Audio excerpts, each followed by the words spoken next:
Bratranci a sesternice, dnes si ideme nastriekať túto parádnu oceľovú konštrukciu, ktorá bude slúžiť ako podpera stolíka, ktorú nám doniesol klient. Chcel ju mať v zlatom prevedení, takže ideme na to hneď teraz. Konštrukciu treba najprv odmastiť, použijeme nejaký prostriedok, ktorým sa dá pekne odmastiť konštrukcia.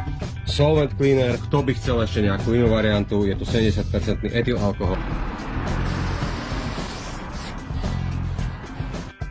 Takže konštrukciu sme si vyčistili a následne ju sprechujeme vzhľadom na to, že sa jedná o železo Anti-Rust Primer. Je to základovka, ktorá sa používa na železo, aby vám nekorodovalo.